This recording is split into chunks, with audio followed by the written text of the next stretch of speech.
ان کا مزہ تلخ و تیز ہوتا ہے۔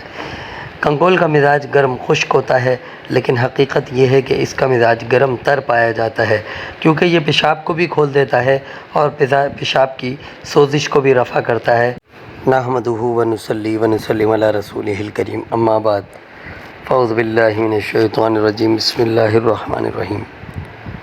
ہربلس کی جانب سے ڈاکٹر فہیم ہربلس آپ کو پروگرام میں خوش آمدید کہتے ہیں۔ السلام علیکم ورحمۃ اللہ وبرکاتہ۔ ناظرین، آج کا جو ہمارا درخت ہے وہ کنکول کا درخت ہے۔ کنکول کو لیمونیا ایڈیسیمیا کہتے ہیں۔ لیمونیا ایڈیسیمیا اس کا لاطینی نام ہے اور ہندی یا اردو زبان میں اسے کنکول کہتے ہیں۔ بعض لوگ اسے منوا بوٹی بھی کہتے ہیں یا منوا کا درخت بھی کہتے ہیں۔ ناظرین، یہ جڑی بوٹی، اس کے جو بیج ہوتے ہیں وہ مرچ سیاہ کی طرح ہوتے ہیں اور اس کے پتے بھی مرچ سیاہ کی طرح ہوتے ہیں۔ اس درخت کے بہت ہی زیادہ فائدے والی چیز ہے۔ ان کا مزہ کچھ ہلکا سا تلخ و تیز ہوتا ہے، جبکہ کالی مرچ کا تیز بہت چرپرا ہوتا ہے، ذائقہ بہت چرپرا ہوتا ہے۔ مقوی معدہ، کاسر یا قابض ہے۔ اس سے قبل کہ میں اس کے جو ہے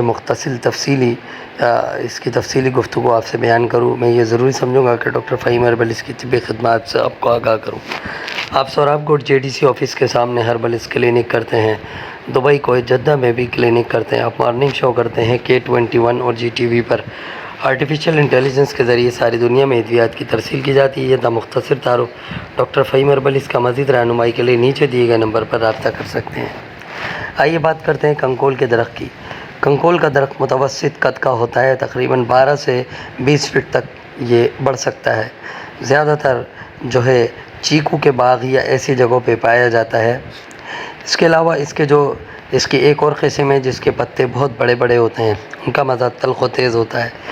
کنکول کا مزاج گرم خشک ہوتا ہے، لیکن حقیقت یہ ہے کہ اس کا مزاج گرم تر پایا جاتا ہے، کیونکہ یہ پیشاب کو بھی کھول دیتا ہے اور پیشاب کی سوزش کو بھی رفع کرتا ہے۔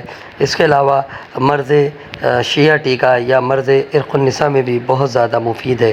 اس کے بیج کو عرق النساء میں ایلوے کے ساتھ استعمال کیا جاتا ہے، صدیوں سے استعمال کیا جا رہا ہے۔ اس کے علاوہ یہ پیٹ کی بھوک کو بھی بڑھاتی ہے، معدے میں طاقت دیتی ہے، معدے کی گیس کو خارج کرتی ہے، اسی طرح آنتوں میں سے گیس کا ریا کا اخراج کرتی ہے۔ قابض ہے اور مقوی با ہے، اس لیے معجین میں اس کے بیجوں کو ڈالا جاتا ہے۔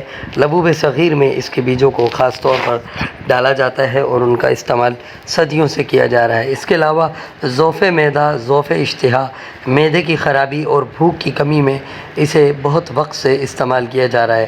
نفخ یعنی کہ پیٹ میں گیس کا بھر جانا اور پیٹ کا پھول جانا، اس مرض کو ختم کرنے کے لیے اس کے بیج اور پتے بڑے مشہور ہیں۔